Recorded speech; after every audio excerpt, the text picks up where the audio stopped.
Gracias por asistir a la que ya viene siendo tradicional presentación del documento sobre el análisis de los presupuestos generales del Estado, en este caso sobre los del 2013. En la mesa me acompañan Ofelia Marín Lozano, es su primera presentación en público en el Círculo, es la nueva directora del Departamento de Economía, y Manuel Pérez Sala, que es el presidente del Comité de Presupuestos y que ya presentó los presupuestos del 2012, que como todos sabemos se presentaron tarde, y con lo cual en un mismo año hacemos dos presentaciones sobre un mismo contenido. Manuel va a ser quien explica el contenido del documento. Hemos preparado una presentación que van a ver en las pantallas. Después de la presentación estaremos encantados de responder a las preguntas que les parezcan adecuadas. Y antes de pasarle la palabra, lo que querría era brevemente expresar un poco cuál es el sentir del Círculo y es que estos presupuestos que nos ha presentado el Gobierno son unos presupuestos críticos en un momento crítico, que su cumplimiento entraña enormes dificultades, pero que son importantísimos en cuanto a las expectativas que generan, y que todos esperamos que sean capaces de cumplirlos, porque el problema de credibilidad tiene muchísima relación de credibilidad de España, la confianza y la prima de riesgo en el cumplimiento de estos presupuestos. En síntesis, lo que vamos a proponer es una reducción del gasto. Entendemos que la subida de impuestos o la generación de nuevos ingresos está agotada y no hay margen para seguir subiendo, o apenas hay margen. Por lo tanto, la vía del ajuste tiene que venir necesariamente y vemos el titular, el subtítulo de PG 2013 es la hora de las administraciones territoriales. Es decir, necesitamos de una reforma urgente, intensa y profunda sobre el modelo de arquitectura que tenemos. Es la primera vez que esta presentación se hace también es retransmitida en directo, con lo cual es accesible para nuestros socios y aquellos que tengan acceso a la web del Círculo, y creo que pueden luego, lo que se les pierda y no hayan sido capaces de tomar, lo van a poder tener porque estará colgado de nuestra web. Sin más, le paso la palabra a Manuel, que nos hará la presentación. Muchas gracias. Muchas gracias, Mónica. Buenos días. Muchas gracias por acompañarnos en la presentación de este documento que se titula Presupuestos Generales del Estado 2013, la hora de las administraciones territoriales. Quiero recordarles que los presupuestos generales del Estado del 2013 son una pieza del Programa de Estabilidad 2012-2015 y del Programa Nacional de Reformas.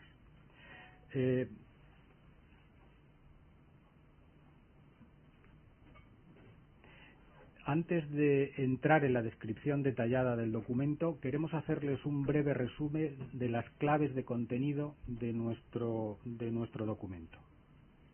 En primer lugar, queremos resaltar que para conseguir el crecimiento económico es fundamental frenar el crecimiento de la deuda pública. Y para frenar el crecimiento de la deuda pública es esencial reducir el déficit público. Como veremos en el documento, para reducir el déficit público hay fundamentalmente que reducir los gastos. La mayor parte del gasto de las administraciones públicas está concentrada en las administraciones territoriales. Creemos que es fundamental preservar los servicios sociales y para ello hay que disminuir las estructuras administrativas del Estado. Además, y lo reflejaremos también en nuestro documento, hay que reformar pensiones, desempleo y remuneraciones de empleados públicos. ¿En qué situación nos encontramos? Hablemos brevemente del origen del problema. Durante los últimos años, el gasto público en España ha crecido en línea con unos ingresos no repetibles, fundamentalmente relacionados con el sector inmobiliario. En la actualidad, la suma de la deuda bruta, tanto pública como privada, ha alcanzado un volumen excesivamente alto, 2,9 veces el Producto Interior Bruto. Y hay dudas sobre la capacidad de las administraciones públicas para cumplir el objetivo de déficit, pero sobre todo hay dudas sobre la capacidad de las comunidades autónomas para llegar a sus objetivos. La mayor parte de las medidas que se están adoptando hasta ahora son medidas que no suponen una reducción estructural del gasto. Bajar o eliminar una paga extraordinaria no supone, en definitiva, una reducción estructural del gasto.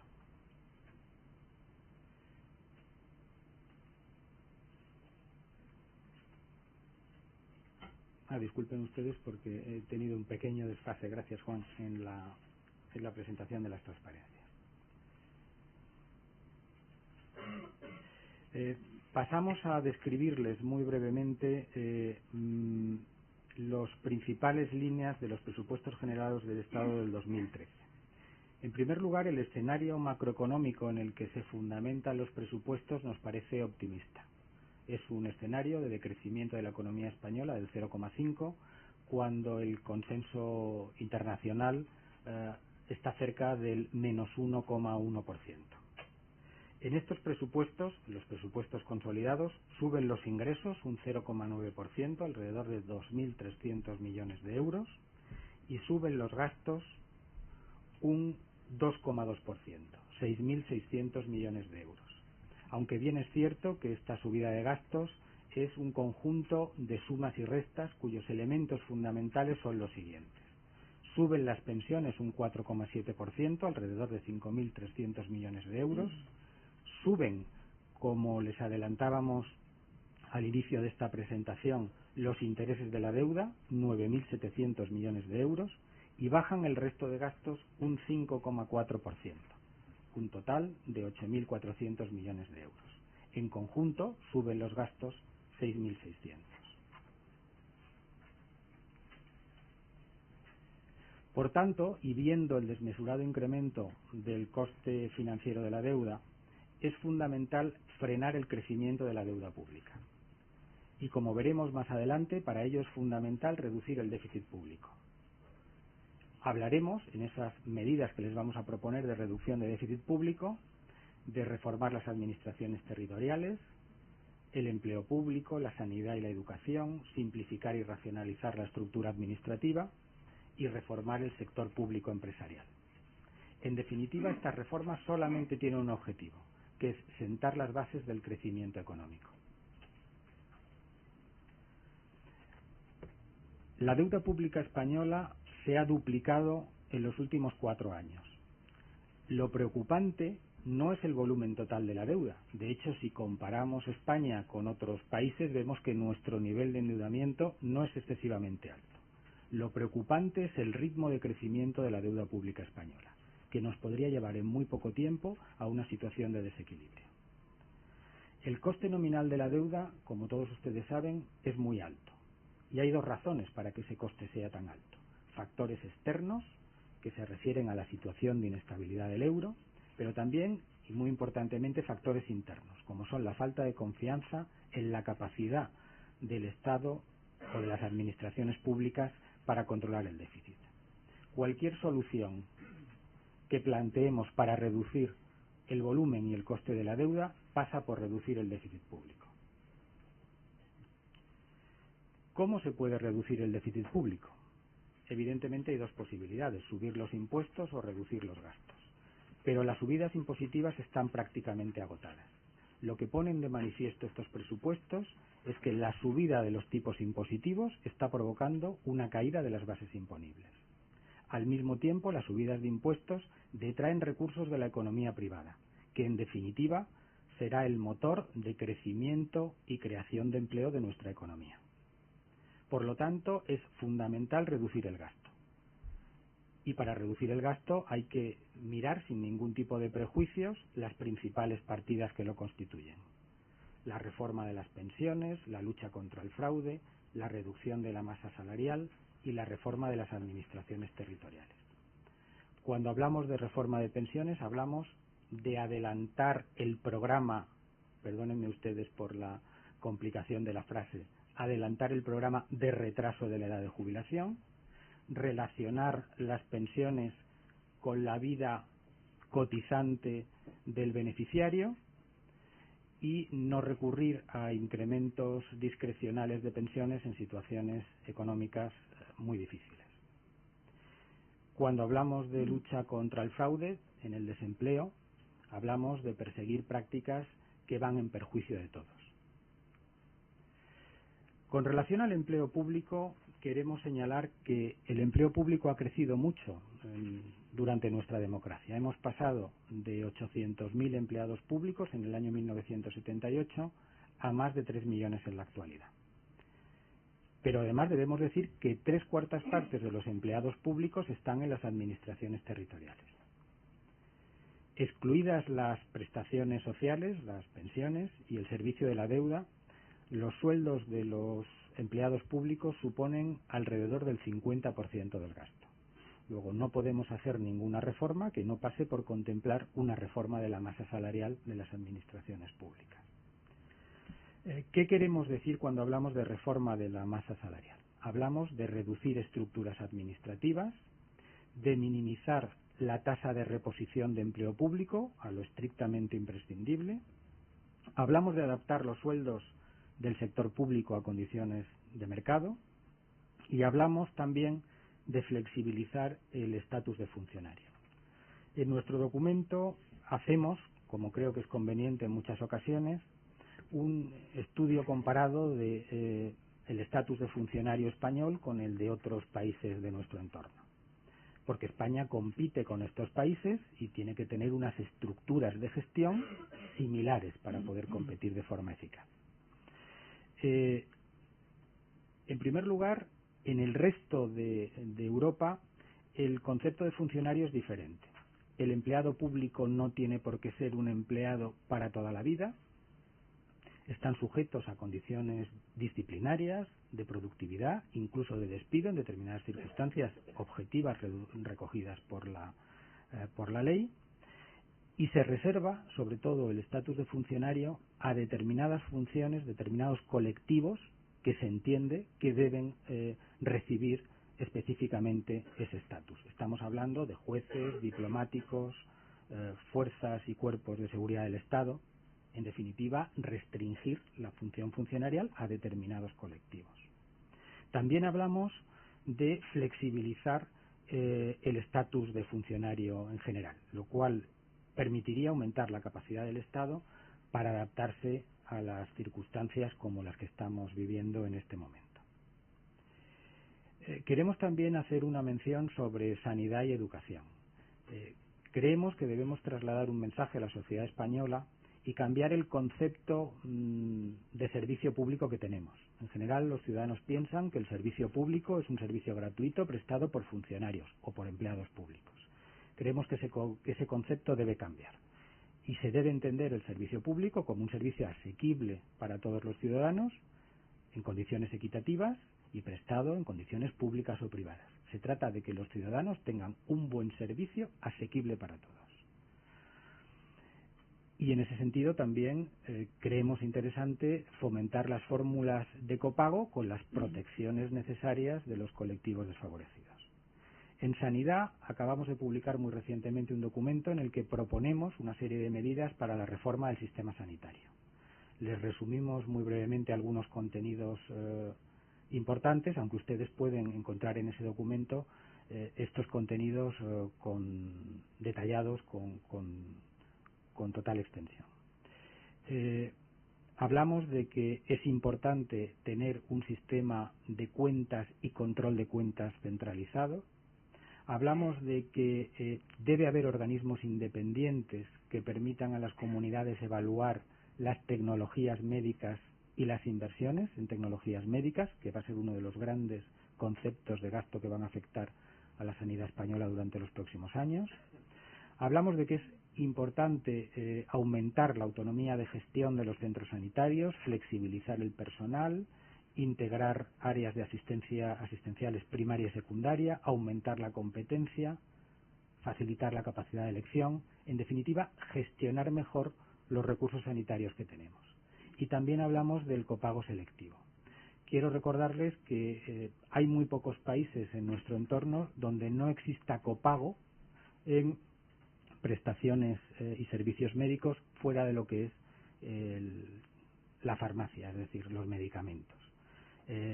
En todo el mundo, con excepción de 3 países, que son el Reino Unido, Dinamarca y España, hay copago. Y como consecuencia en estas circunstancias deberíamos plantearlo de forma abierta y equitativa. También querríamos hacer una reflexión sobre la educación. Creemos que hay que hacer una gestión eficiente de los recursos educativos que en este momento tenemos. Esta gestión eficiente de los recursos educativos nos tiene que llevar a mejorar la calidad con menos recursos.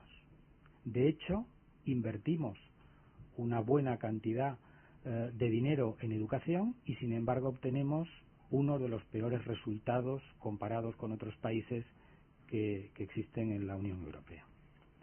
Además, creemos que es necesario replantearse en el ámbito universitario muchos elementos. El número de universidades, las tasas y las becas. Con relación a la simplificación y racionalización de la estructura administrativa, creemos que es necesario abordar una significativa reducción del número de ayuntamientos. Durante los últimos años, algunos países europeos han reducido el número de ayuntamientos. En el año 2007, Dinamarca redujo un 65% el número de ayuntamientos. Grecia, muy recientemente, ha reducido en un 66% el número. Pensemos que en España existen algo más de 8.000 ayuntamientos y que solamente 750 de ellos tienen más de 10.000 habitantes, cifra que se considera en la Unión Europea como cifra modelo para conseguir un coste de servicios públicos eficiente. Es decir, a partir de 10.000 ciudadanos, los municipios pueden prestar servicios públicos en condiciones de coste eficiente, no excesivamente gravosa para los ciudadanos, y por debajo de esta cifra los servicios públicos, como además nos ofrece el Gobierno en datos que recientemente ha facilitado, pueden triplicar o cuatriplicar el coste de los servicios públicos más eficientes. También queremos hablar de la reorganización y simplificación de las diputaciones. Las diputaciones son los organismos de administración de las provincias y se dedican básicamente a prestar servicios a los ayuntamientos para que estos, los pequeños ayuntamientos, puedan ofrecer servicios a los ciudadanos. Con la estructura actual de diputaciones, mejor dicho, con menos de la mitad de la estructura actual de diputaciones, podríamos prestar los mismos servicios. Si además acometemos un plan plurianual de reducción del número de municipios, la necesidad de las diputaciones con su actual estructura resulta necesario replanteársela. Por último, también entendemos que es importante abordar con contundencia la eliminación de duplicidades. No es posible que un mismo servicio no debería ser posible que un mismo servicio sea prestado simultáneamente por más de una administración. Y debemos hacer un claro mapa de competencias y prohibir a determinadas administraciones que presten servicios que ya están prestando otras. Hablemos también de la reforma del sector público empresarial. Existen en España más de 4.000 empresas, consorcios y fundaciones públicas. Más del 90% de ellas pertenecen a las comunidades autónomas. Creemos que es necesario conservar la propiedad de algunos entes públicos de utilidad general, pero salvando estos entes públicos de utilidad general, deberíamos privatizar gran parte de estas empresas y entes públicos o pasar algunas de ellas al régimen competencial. Dentro de este grupo de empresas públicas existe también un grupo de ellas que tienen tienen una difícil viabilidad económica y planteamos con toda claridad su privatización o su cierre. Estamos hablando de, por ejemplo, televisiones autonómicas o esa inmensa cantidad de empresas públicas de promoción que no tienen recursos y que no tienen viabilidad económica. Todas estas medidas que estamos proponiendo tienen un objetivo: El objetivo es sentar las bases para el crecimiento económico. Y para sentar las bases del crecimiento económico, la reducción del déficit público otorgará a la economía española la credibilidad que necesita. ¿Y cómo podemos valorar la credibilidad? Por ejemplo, demos unas cifras gruesas. Si el coste de la deuda, la prima de riesgo, bajara 200 puntos básicos, nos ahorraríamos alrededor de 16.000 millones de euros. 16.000 millones de euros, les recuerdo que es 1,6% del PIB. Además, ganar credibilidad supone para la economía española la recuperación del crédito. Y la recuperación del crédito supone crecimiento y empleo. Y además también la recuperación de la credibilidad atraerá la inversión extranjera, que a su vez también va a implicar aumento de riqueza nacional, crecimiento y empleo. Queremos señalar que en las actuales circunstancias se empiezan a ver unos ciertos indicios de recuperación. Si el sector público acomete sus reformas, estos indicios de recuperación podrían consolidarse en un crecimiento económico. Les recuerdo que prácticamente está cerrado el déficit por cuenta corriente de la economía española, que han aumentado sustancialmente las exportaciones gracias al enorme esfuerzo que están haciendo las empresas españolas, que se ha producido un significativo ajuste de los costes laborales unitarios, lo cual significa productividad y competitividad, y que las familias están reduciendo su nivel de endeudamiento, lo cual permitirá en el futuro relanzar el consumo. Quiero volver a recapitular las líneas generales que impregnan este documento. Les recuerdo lo que les decía al iniciar esta presentación. Para conseguir crecimiento económico hay que frenar el crecimiento de la deuda pública. Ello implica la reducción del déficit, reduciendo el gasto, y la reducción del gasto pasa por la reforma de las administraciones territoriales. Es fundamental preservar los servicios sociales, que es lo que demandan los ciudadanos, y reducir las estructuras administrativas del Estado. Y hay que hablar sin prejuicios de las reformas necesarias en pensiones, desempleo o remuneración de los empleados públicos. Muchas gracias y estamos a su disposición para atender las preguntas que consideren pertinente realizar. Sí, buenos días.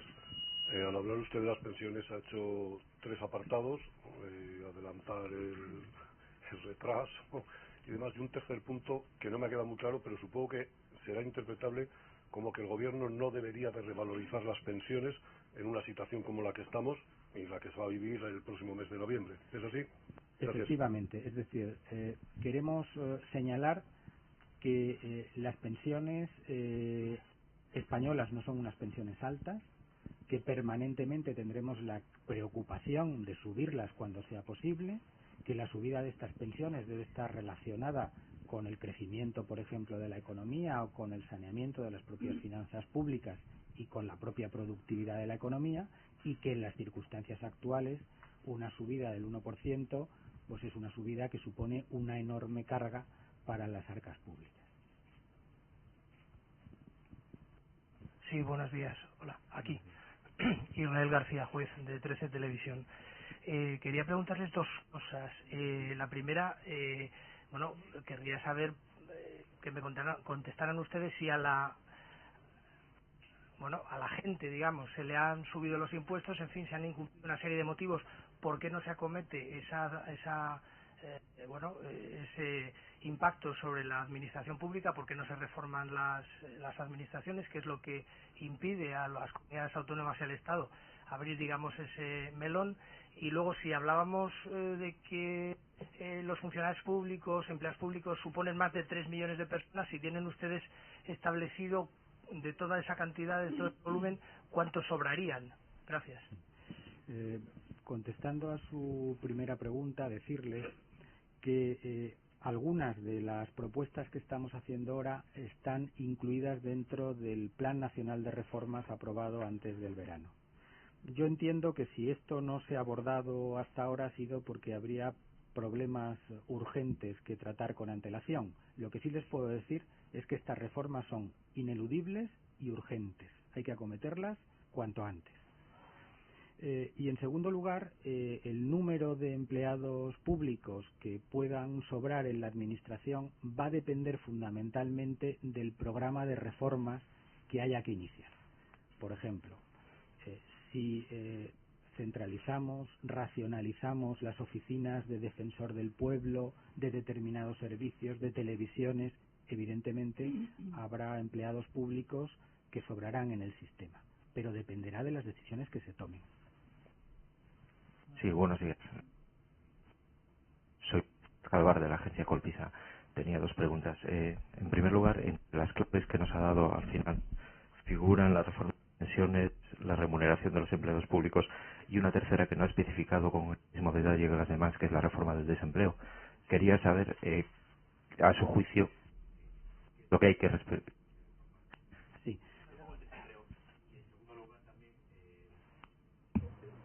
Me gustaría escuchar su valoración sobre otras medidas que han puesto en marcha otros países, por ejemplo Francia, por ejemplo se me ocurre Italia. Francia ha puesto un supergravamen para las rentas más altas, Italia ha aprobado una bajada del IRPF para las rentas más bajas. Me gustaría saber si las verían con buenos ojos en España y por qué o por qué no. Muchas gracias. Con relación a su primera pregunta, lo que respecta a la reforma del desempleo, entendemos que en primer lugar habría que luchar contra el fraude. El fraude al desempleo es un fraude a todos los ciudadanos y es esencial intensificar las medidas de lucha contra el fraude. Y en segundo lugar, creemos que se debe ligar el derecho a percibir desempleo a la aceptación de ofertas de trabajo. Creemos que eso dinamizaría bastante el mercado y haría de la percepción del desempleo algo más fácil. Con relación a la siguiente pregunta que usted ha hecho sobre las subidas fiscales, quiero decirle que nosotros en general, y es una línea que conoce perfectamente, no somos partidarios de subidas adicionales de impuestos. Creemos que las subidas de impuestos perjudican a la economía, es decir, solucionan un problema a cortísimo plazo y crean un problema en el crecimiento o las perspectivas de crecimiento económico. Con lo cual entendemos que el esfuerzo que se ha hecho durante los 2 últimos años en subida de tipos impositivos, en subida de impuestos, ya es más que suficiente y por favor no retrasemos más las medidas de reducción de gastos. Hola, buenos días. Ha dicho en su exposición que hay brotes verdes en la economía, en la actividad privada, en las exportaciones, en el esfuerzo de ajuste de las familias. No he dicho eso. Pero... No ha dicho brotes verdes, pero bueno, que hay puntos de esperanza, ¿no? Esos puntos de esperanza contrastan con la ausencia de deberes por parte de la Administración, o eso es lo que me ha parecido entender. A mí me gustaría que, más allá de esa agenda de reformas que ha planteado el Gobierno, si eso se ha materializado en los presupuestos generales del Estado. Y pregunta directa: si usted pudiera o tuviera que calificar al Gobierno por lo que ha presentado, por el papel de los presupuestos generales del Estado, ¿qué nota le daría? Pues mire, no voy a repetir lo que no hemos dicho porque no lo hemos dicho. Lo que decimos es que la economía española empieza a mostrar unos indicadores que son interesantes y que pueden significar un punto de partida para unas bases de recuperación. Nada más. Con relación a los presupuestos, les hemos dicho que los presupuestos entendemos que por el lado de los ingresos son excesivamente optimistas y que como consecuencia es posible que haga falta incorporar medidas adicionales. De hecho, buena parte de las propuestas de las que estamos hablando ahora forman parte de esas medidas adicionales que inexorablemente tenemos que abordar. Dicho esto, la nota prefiero que la ponga usted. Creo que Ofelia nos quería completar algo de la información. Sí, quizá por referencia a la pregunta anterior que han formulado en torno a las pensiones, comentar que nuestras medidas no van solo encaminadas a una modificación o a evitar medidas discrecionales, a medidas muy a corto plazo, sino que valoramos que este es un un gasto público que es esencial, es muy cuantioso, es cerca del 30% del gasto público. Si sumáramos pensiones y masa salarial de administraciones públicas, pues esto supone más de 2/3 del gasto total de las administraciones públicas. Por lo tanto, nuestra primera reflexión es: no cabe una reducción sensible del gasto público si no atacamos estas dos partidas. Esto es la premisa. Y en cuanto a las pensiones, el señor Pérez Sala ha formulado esta voluntad de evitar medidas discrecionales, pero nosotros iríamos a algo mucho más allá, una reforma estructural que de hecho hemos comentado en anteriores informes. Reforma estructural que parte de datos evidentes, y es que, por ejemplo, este año las cotizaciones a la Seguridad Social no dan para pagar las pensiones contributivas, ya estamos en ese momento. Y de otro dato esencial, y es que la población envejecemos todos, y para 2050, previsiblemente, pues en España entre 35 y 40% de la población será mayor de 60 años. Esto supone un incremento inexorable y un incremento seguro en el gasto por pensiones. Para hacer sostenible el sistema necesitamos una reforma estructural. Ya digo, a nuestro juicio, la más importante. ¿Por qué pasa esta reforma? Pues sobre todo por la fórmula de cálculo de las pensiones, en que reiteramos que la base de cálculo para la pensión tiene que ser toda la vida laboral, toda la vida cotizada. Es un avance haber ido de los 15 a 25 años, pero necesitamos que sea toda la vida laboral para que nuestro sistema sea sostenible. Y aparte, pues recordamos que hay sistemas en países vecinos, por ejemplo Italia, por no decir, por ejemplo Suecia, que puede parecer más lejano, que ya adoptan este sistema, toda la vida laboral como base para el cómputo, y además establecen un sistema de cuentas nacionales en que de alguna manera cada ciudadano sabe exactamente, recibe en casa el importe de pensión que tiene derecho a cobrar en función siempre de el número de años que haya cotizado y el número de años que vaya uno a trabajar. En función del año en que se jubile, cobrará más, cobrará menos. Y en esos sistemas pues también existe un modo de cómputo en base a capitalización. Entonces, esto para nosotros es lo esencial, y sí, por supuesto, recomendamos, por la urgencia de las circunstancias, complementarlo con otras medidas, como son, por un lado, el adelanto del retraso de la edad de jubilación, y por otro lado, como bien ha dicho el señor Pérez Sala, con ese hecho de evitar medidas discrecionales, medidas solo por motivos electorales. Sí, José Carlos Rodríguez, de Intereconomía. Ha quedado claro que no son partidarios de una subida de impuestos, pero más allá de eso, ¿consideran que sería conveniente o necesario una reforma del sistema tributario español? No sé, quizás favorecer el ahorro, la inversión, o que caiga más en el consumo, no lo sé. ¿Tienen algún tipo de idea sobre la posible reforma del sistema tributario? Sí. Bien, el sistema tributario español ha sufrido durante los últimos años importantes incrementos de los tipos impositivos. Incrementos de tipos impositivos que se tendrán que convertir en disminuciones de tipos impositivos en el futuro si queremos que la economía española crezca vigorosamente.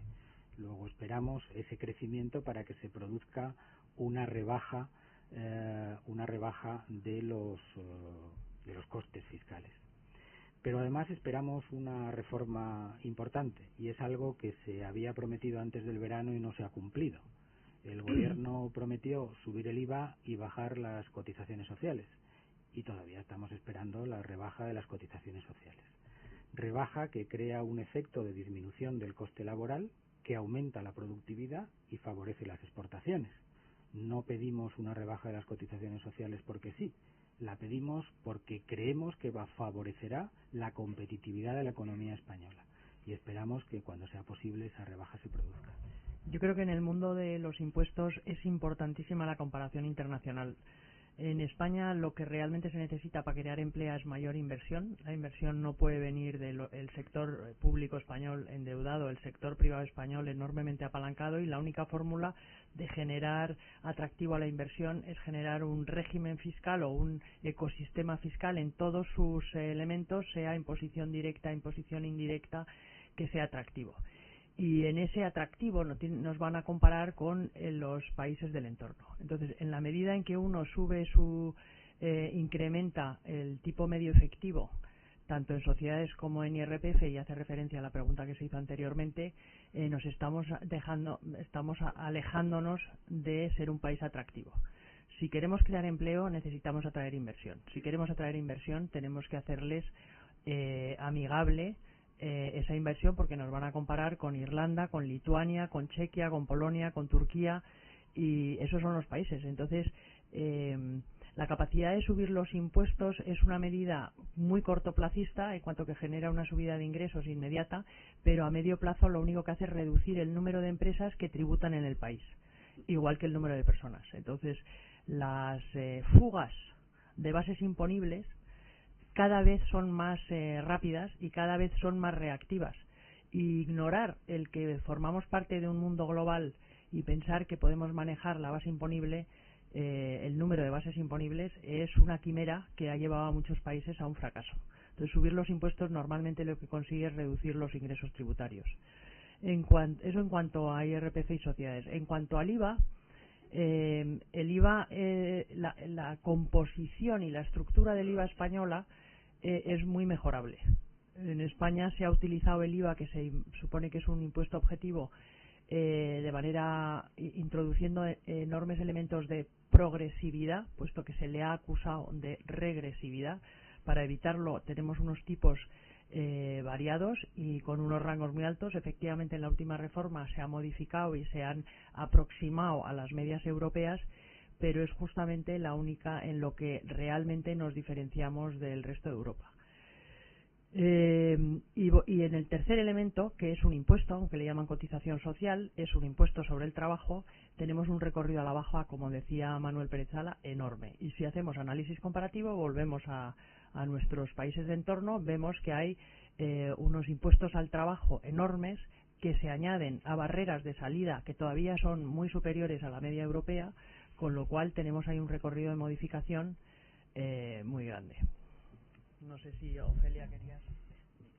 Quizá por recordar una cuestión siempre pendiente, y es que en el campo de los ingresos habría mucho más que recaudar sin retocar impuestos si tenemos éxito en la lucha contra el fraude.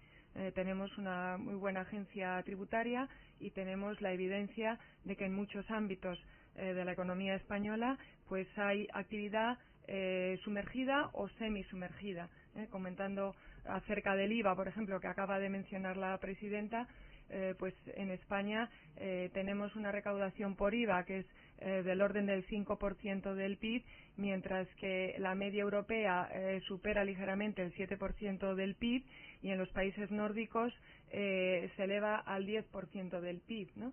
Y muchos tipos están homogeneizados, quizá algunos pueden ser más bajos en bienes básicos, en vivienda, pero sobre todo lo que hay es la evidencia de una gran actividad sumergida o semisumergida.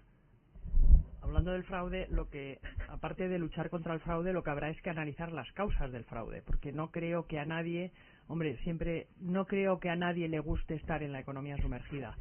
Y cuando se hacen los análisis de causas, una de las causas fundamentales es las dificultades de hacerse formal. La formalidad es carísima. Y la formalidad significa una serie de gestiones y de dificultades en el acceso en la generación de todos los papeleos administrativos, la famosa burocracia administrativa, y que se manifiesta claramente en los rankings de dificultades de abrir un negocio. No creo que mayoritariamente los que están en la economía informal lo hagan porque les gusta ser ilegales, sino porque dar el salto a la economía formal tiene enormes barreras. Entonces, si la Administración hiciera examen de conciencia y en vez de poner dificultades a la apertura de un local, a los requisitos necesarios para desarrollar una actividad, si liberalizara los miles de reglamentos que implican todas las actividades económicas, sería sería pronosticable que afloraría muchísima más economía informal que la que aflora por la vía de la inspección. Pero eso es parte de la reforma de las administraciones territoriales en cuanto a la reglamentación y a la cantidad de funciones que están desempeñando esas administraciones que tienen que justificar por vía de reglamentos exhaustivos. En fin, hay que desayunar con el BOE para ser legal, y eso es muy difícil porque hay otras actividades más importantes como es trabajar en el negocio.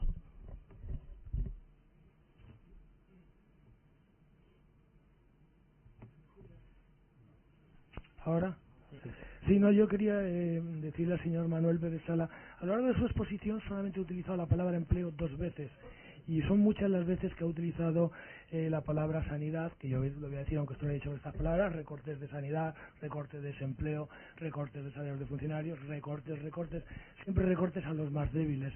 Y sin embargo luego dice que que esto no es más, no hay que hacerlo porque claro, hay menos ingresos, el porcentaje mayor que es para pagar la deuda y pagar las pensiones. Evidentemente, si se reducen los ingresos, a la hora de hacer la tarta nos queda una tarta absolutamente pues no apta para hacer comparaciones, puesto que no tenemos ingresos.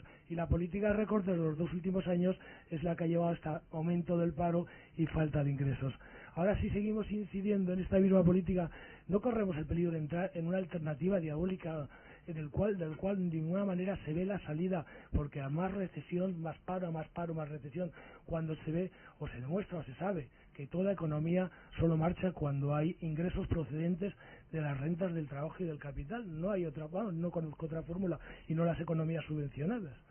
Bien, quiero corregir en cierta medida sus palabras, porque no he hablado tanto de ajuste como me atribuye, sobre todo de recorte no he hablado en ningún momento, he hablado de ajuste. Pero quiero ser absolutamente claro en estos temas. Solamente se crecerá y se creará empleo cuando el déficit público esté ajustado. Y eso lo debemos entender todos. Hoy, para pagar determinados gastos de la Administración, hay que pedir créditos. Y eso es insostenible. Es decir, no podemos seguir sosteniendo el nivel de gasto porque tenemos que pedir dinero prestado para pagarlo. Y no nos lo prestan. En definitiva, habrá que ajustar el gasto. También he dicho que nos parecía imprescindible mantener los servicios y prestaciones sociales, que esa debe ser la última línea que hay que traspasar. Y para no traspasarla hay que reducir el tamaño de las administraciones, la burocracia, las personas que trabajen en la administración, las duplicidades, las funciones, porque para pagar todo eso les recuerdo que tenemos que pedir préstamos que ya no nos conceden. Al final, toda esta política tiene un solo objetivo, que es sentar las bases para el crecimiento, que no seamos dependientes de la deuda pública, es decir, que no necesitemos pedir préstamos para pagar nuestros gastos corrientes. Y ese es el objetivo fundamental. Pero ese objetivo solamente tiene un deseo, y es la creación de empleo. Bueno, yo un momento nos hemos animado a hablar. Nos prestan dinero. Has dicho dinero que ya no nos prestan. Pasa que es carísimo. El incremento de la deuda de este año, del servicio de la deuda, es de 6.000 millones. ¿Y si tuviéramos 6.000 millones para hacer cosas más importantes que pagar la deuda? Ese es el coste de oportunidad. O sea, dinero nos prestan, pero a unas cifras que nos ahogan. Pedro González, de Calma TV. De toda la exposición observo que prácticamente hay una enorme coincidencia con el memorándum de entendimiento entre Bruselas y Madrid, y con las exigencias que de alguna manera se están fraguando para que España pida el rescate. ¿Significa esto, cabe interpretar, que si el presidente del gobierno tarda en pedir ese rescate, estaría en contra justamente de las tesis que ustedes exponen en el Círculo de Empresarios? Dejamos a Ofelia. Bien, nuestra opinión en cuanto al rescate es que hay cosas que tenemos que hacer y es mucho mejor que las hagamos motu propio que nos las impongan. Como bien se acaba de decir aquí, para nosotros lo esencial es el crecimiento, pero el crecimiento pasa por recuperar la credibilidad, y el precio para recuperar esa credibilidad es la disciplina presupuestaria. Por lo tanto, sería deseable que esa disciplina nos la autoimpongamos nosotros, que hagamos todos los ajustes necesarios, todos los que hemos comentado, por capítulos y por administraciones públicas, sin que nos lo tengan que imponer. Esto es disciplina esencial para cualquiera. Hola, buenos días. Soy Sandra León, de Radio. A mí me ha quedado claro el tema de las reformas estructurales en cuanto a las pensiones, pero me gustaría que nos aclararan, yo no sé si están ustedes en contra de que se revaloricen las pensiones, ya sea con el IPC de toda la vida o con el IPC a impuestos constantes del que se está hablando ahora mismo, o si también están en contra de esa subida del 1% que ya ha aprobado el Gobierno. Y por otro lado, hablaba don Manuel Pérez Sala de que reducir la prima de riesgo en 200 puntos nos daría un balón de oxígeno muy importante. En las últimas horas se está hablando de una especie de rescate virtual para hacer que de alguna manera el Banco Central Europeo reaccione. ¿Qué les parece esta fórmula y creen que el Gobierno debería solicitarlo ya? Sí, contestando a la primera pregunta, a nosotros nos gustaría que se revalorizaran las pensiones. No hay nada más interesante para nuestra economía que ser justos con las personas que han trabajado durante toda su vida y proveerles, darles una pensión digna. Lo único que estamos diciendo es que no estamos de acuerdo en que esa revalorización de pensiones esté ligada al IPC, sino a otra serie de circunstancias. Y que además se tengan en cuenta las circunstancias del momento que estamos viviendo. Revalorización de pensiones sí, con el IPC no, ser sensible a las actuales circunstancias. Y en segundo lugar, con relación al rescate virtual, como decía hace un momento Ofelia, no es deseable un rescate. Todos preferiríamos que no fuera necesario pedir ningún rescate. Para ello hay que trabajar en la línea de reformas estructurales que necesita la economía española para ser sostenible, para equilibrar sus ingresos y sus gastos. El problema es que la presión financiera sobre la deuda es tan importante que se necesita algún mecanismo financiero que nos permita endeudarnos a menor coste. En definitiva, el rescate es un mecanismo para conseguir rebajar el coste de la deuda. Muchos países, incluido Alemania, hasta ayer, que se produjo un cambio de opinión, preferían retrasar esa situación porque en la medida en que España vaya cumpliendo sus compromisos y mantenga razonablemente controlado el coste de la deuda, ese rescate podría no ser necesario. Lo que nosotros pensamos es que sería deseable no pedir un rescate y si hay que pedirlo, habrá que pedirlo en condiciones favorables y en el momento adecuado. Pues mire usted, tenemos la prima de riesgo a 390 y si consiguiéramos a través de presupuestos, planes de reforma durante las próximas semanas o meses bajar esa prima a 200, 250 puntos básicos, no sería necesario pedirlo. No somos nosotros los que tomamos esa decisión. El mercado o los mercados en general están presionando fuertemente sobre la prima de riesgo de España y si la prima de riesgo repunta sustancialmente, será probablemente inevitable pedirlo. Buenos días, soy Roberto Arias de ABC.org.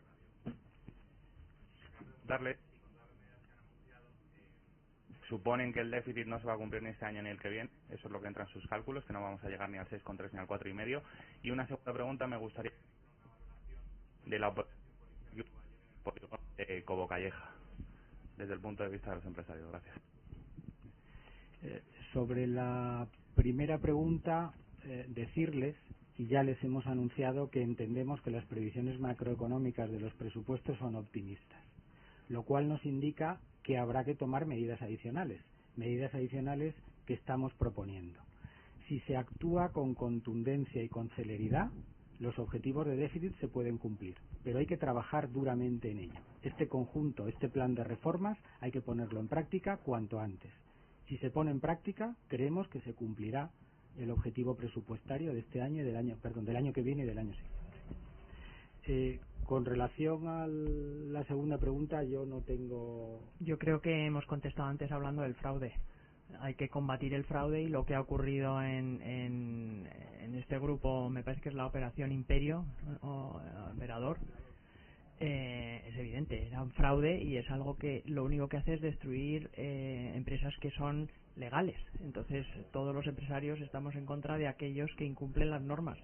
Empresarios y en todas las ocupaciones hay gente buena, gente mala y gente que hace trampas. Desgraciadamente nosotros estamos hablando de empresarios, pero nosotros creemos que la abundancia del legal es muy superior a la del ilegal. Hola, Buenos días, soy María José Cameno de Antena 3 Televisión. Yo tengo una pregunta sobre las pensiones porque es que no me queda claro una cosa. En su primera exposición ha dicho que no están a favor de una subida del 1%. Cuando le acaba de preguntar mi compañera ha dicho que, no, que está a favor de revalorizar las pensiones pero no en función del IPC. No este año. Vale, revalorizar las pensiones. Cuando se pueda.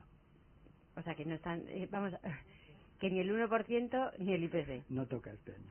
Vale, pues ahora nos ha quedado más claro. Y en segundo lugar... Perdone, yo plantearía la pregunta de una manera distinta. No es que estemos a favor o en contra, es que la pregunta es, ¿se puede? ¿Y a costa de qué? Ya, yo pregunto... Vale, pero por eso... Pero la posición es si se puede... O sea, la pregunta no sería si nos gusta o no nos gusta, nos parece justo o no justo. La respuesta es, ¿podemos pagar la subida de las pensiones? ¿Hay dinero en la caja para pagarla? Y si subimos las pensiones, ¿qué tenemos que reducir?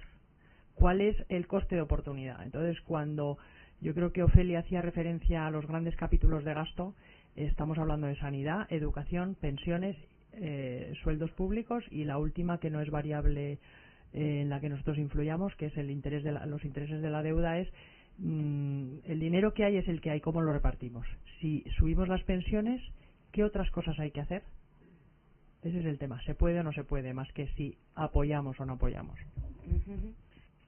Por otro lado, me gustaría, como hemos estado hablando de la reducción del gasto fundamentalmente y el objetivo básico, que es reducir el déficit y crear empleo, me gustaría saber si desde aquí pueden ustedes lanzar un mensaje ya a los empresarios, no solamente a las administraciones, para precisamente, no sé, luchar un poco desde ese terreno también por crear empleo. Ya sé que se ha valorado mucho las dificultades administrativas que hay para crear empleo y todas las barreras que tienen los empresarios, pero quizá también ese mensaje le puede llegar a la gente de una manera positiva. Yo creo que entonces habría que hablar de alguna de las reformas que sí se han realizado, que es la reforma laboral. En la reforma laboral el gran paso que se da es la descentralización de la negociación colectiva, y creo que es un elemento fundamental que hay que agarrar y poner en práctica por parte de las empresas, porque eso significa vincular por primera vez los salarios a la economía de la empresa, a la realidad y rentabilidad de la empresa, y no a un ente abstracto que es el sector. Eso, si efectivamente las empresas son capaces de dar el salto, desvincularse del sector, tomar decisiones el empresario con sus trabajadores, empezará a ajustar el nivel salarial y el nivel de productividad a la competitividad de la empresa, y eso permitirá que esa empresa salga adelante, su sostenibilidad en el tiempo, cosa que antes de la reforma laboral era prácticamente imposible. Entonces, si hay que animar a los empresarios tenéis una reforma, nos han dado una reforma laboral en la que la descentralización de la negociación es un elemento fundamental para la garantía de sostenibilidad, que lo apliquen. Hay que ser valiente, es salir de una rutina de muchísimas décadas en las que los salarios te venían dados, con lo cual te ahorrabas el enfrentarte a una negociación cara a cara, el sentarte, sacar los números, tener transparencia y negociar. Y esa herramienta, que es ponernos un poco en la línea de lo que ocurre en el resto de países, es una vía de enorme esperanza. Si esa reforma se hubiera hecho en España hace 10 años y no el año pasado, en vez de tener 5 millones de parados hoy, tendríamos muchísimos menos millones de parados. Mónica, a mí me gustaría dar una pincelada más en este sentido. Para crear empleo tenemos que crecer. Y el PIB, el crecimiento del PIB, está relacionado básicamente con 4 factores, que son el consumo público, el consumo privado, las exportaciones y las inversiones. El consumo público hay que reducirlo porque está absolutamente desajustado y no lo podemos financiar tal y como está. Para reducir o para incentivar el consumo privado, el sistema financiero tiene que estar operativo, tiene que volver el crédito y debemos disponer de financiación y reducir el endeudamiento global de las familias. Pero en 2 partidas esenciales la economía española está funcionando muy bien. En exportaciones, España está incrementando cada año su tasa de su volumen total de exportaciones, se está reduciendo el déficit por cuenta corriente, es decir, las empresas están asumiendo un papel protagonista en este sentido. De hecho, si no fuera así, la caída del Producto Interior Bruto hubiera sido muchísimo mayor. Con lo cual, lo que animamos a todos los empresarios es a esforzarse en incrementar sus actividades internacionales, sus exportaciones y, en la medida en que empieza a recuperarse el consumo interno, a volver a invertir en crecimiento y creación de empleo en la medida en que esas circunstancias puedan volver a presentarse. Buenos días. Quería preguntar a la presidenta, en el repaso que ha hecho fiscal, no he oído nada de impuestos verdes que existen en todos los países desarrollados, ricos sobre todo, de beneficios fiscales. ¿Qué opina de los beneficios fiscales que hay en los presupuestos? Y por último, su opinión personal sobre los ataques que están recibiendo las haciendas forales, a los que se consideran unos privilegios, caso Navarra y País Vasco.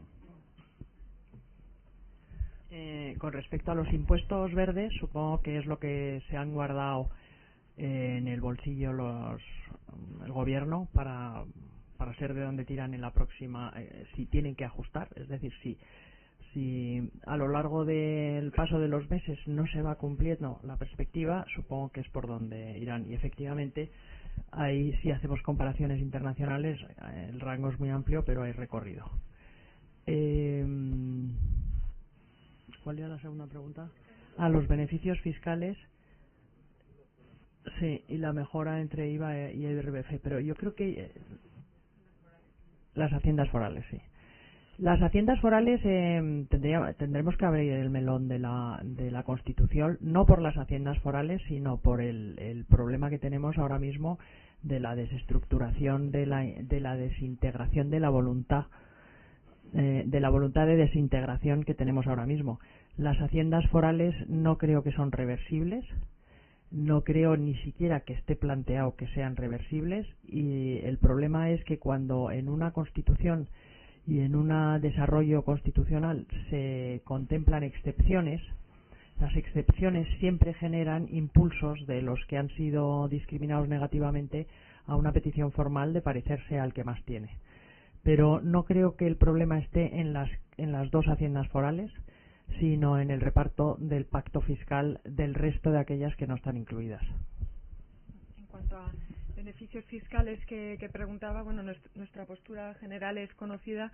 Somos siempre partidarios prioritariamente de reducir el gasto y de incrementar los impuestos. Pero puestos a la cuestión, beneficios fiscales, pues en los impuestos españoles se reparten básicamente entre dos, que son IVA y es IRPF, aproximadamente unos 30 y pico mil millones de euros de beneficios fiscales, y 40 y pico % está en cada uno de los dos. En IVA, hemos comentado antes, pues bueno, es debido a que incluso a pesar de que se han subido los tipos, pues siguen existiendo tipos reducidos, por ejemplo, para vivienda, que es un importante volumen de recaudación, por ejemplo, para bienes básicos, que no existen en otros países. Y en IRPF son por conceptos más variados y es el otro 40 y pico %. Pero nuestra postura general es que no hay que subir los impuestos, que hay que recortar el gasto y que hay mucho campo donde recortar ese gasto. No, recortar el gasto público, es que recortar los beneficios fiscales. Sí, claro que supondría, son cuantiosos, sí, los beneficios fiscales son cuantiosos, son en cada uno de estos dos impuestos que he comentado, en uno viene a representar pues como el 30% de la recaudación y en el otro como el 20% de la recaudación. En cualquier caso, recordarles que esta casa siempre se ha manifestado en contra de la desgravación por inversión en vivienda, pues si les resulta de utilidad. Este es un beneficio fiscal muy importante. Sí, buenos días. May Mariño, de la agencia Noticias Servimedia. Han hablado ustedes de que es optimista los objetivos marcados por el Gobierno y que hace falta una serie de reformas. ¿Creen que van en la línea de cumplir ese objetivo con las reformas que se están planteando en ese sentido? Y si les ven que las medidas que ustedes están animando a que cumplan las van a aplicar, o sea, en el sentido de si les ven, si va el Gobierno con ideas de hacer esas reformas. Si uno se lee con detalle el Plan Nacional de Reformas, pues ve que algunas de las medidas que les hemos explicado hoy aquí están incluidas. Lo que nos preocupa es la velocidad. Sí, hola, buenas días. Soy Giles Tremlett de The Guardian y The Economist. Hemos hablado de la credibilidad del gobierno de España. Yo quería preguntar sobre los presupuestos, no del año que viene, sino de cumplir los de este año.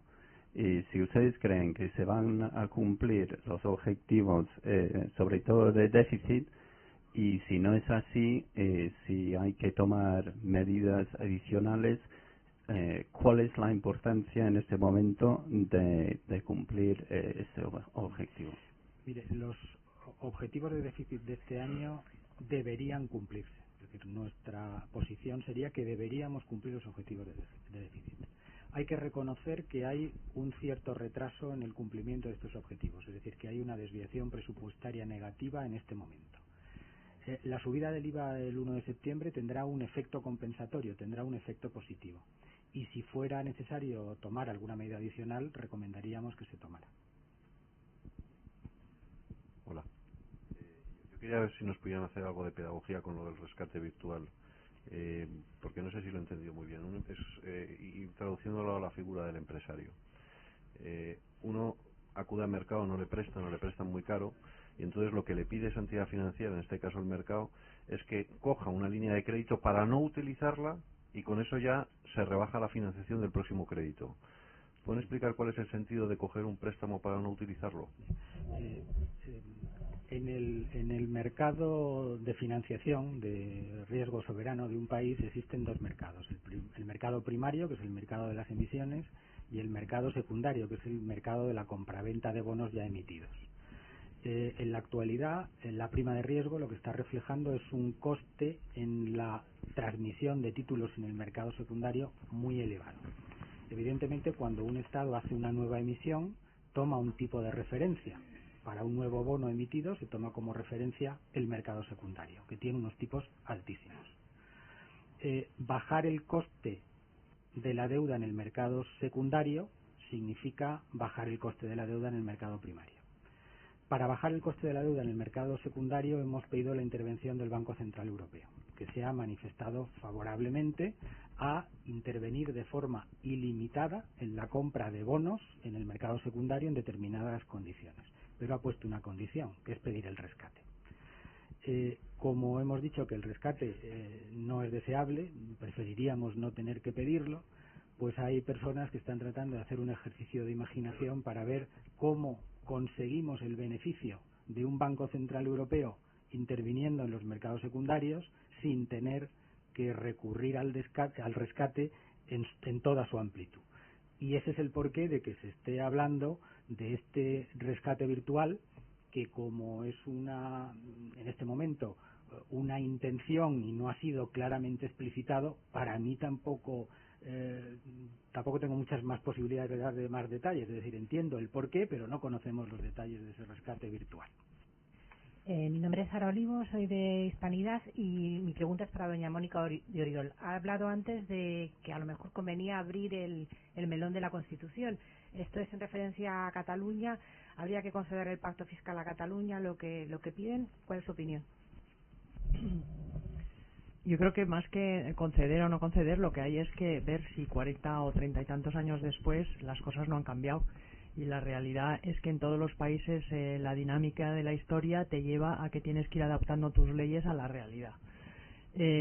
Yo creo que el sistema que hemos tenido de reparto en España requiere de una reflexión profunda en cuanto a cómo ha sido de eficaz en su objetivo último de solidaridad, es decir, realmente las transferencias que se han venido realizando de las comunidades ricas a las menos ricas han generado crecimiento sostenible en esas regiones, y ese esfuerzo de reflexión y de análisis de la efectividad de los modelos que hemos estado practicando a nosotros nos lleva a que realmente la brecha no se ha roto, sino que en algunos casos incluso se ha agrandado, no en cuanto a renta disponible, pero sí en cuanto a generación de producto local. Eso nos lleva a que la realidad es que hay que volver a pensar en cómo resolver los problemas que tenemos, hay que abrir el melón, como decía, y ponerse a diseñar un sistema que nos acompañe en la próxima década, y que no pasa nada por revisar cosas que se han venido haciendo y que han cambiado los tiempos, y que hay que perderle el miedo al estar reflexionando sobre cómo ir acomodándose a la realidad de los tiempos. Y la realidad actual es que tenemos un problema y no podemos darle una patada para adelante.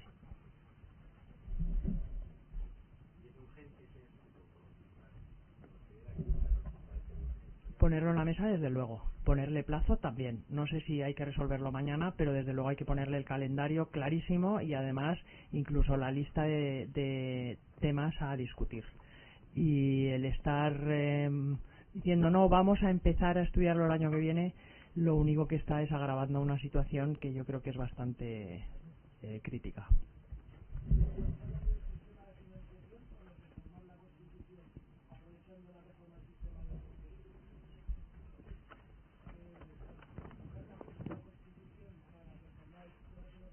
Yo creo que es que el problema de la Constitución no es solamente el tema del reparto de los dineros. Creo que hay una serie de asuntos como cuál es el papel del Senado, en fin, creo que hicimos un documento sobre el tema y hay muchos temas que están en la lista y yo creo que hoy lo que hemos venido es hablar de presupuestos más que de la Constitución.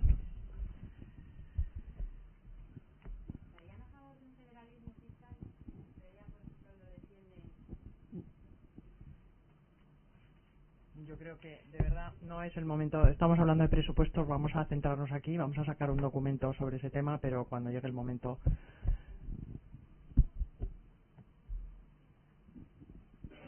Bueno, pues si no hay más preguntas, muchas gracias a todos y hasta la próxima.